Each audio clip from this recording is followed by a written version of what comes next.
This is your Gemini. Dahlapyo.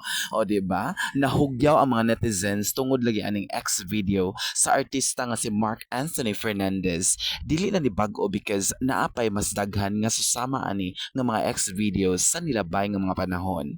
Pero if tinuod man galing ni or dili, this is supposed to be private and confidential. By the time both parties agreed nga i-video or record nila ang ilang lawas nung binuhatan, they have to be mindful nga as much as they could, ilahara ginaunta, no? It has to be private and confidential as possible. Timan-i nga in this world of wireless fidelity or Wi-Fi, a single click or tap could definitely change the whole world's perspective.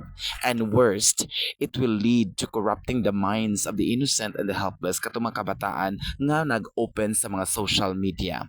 Again, kung nagbuhataan ni nga mga butang, be accountable and be responsible because you will be held liable for whatever circumstances there might be.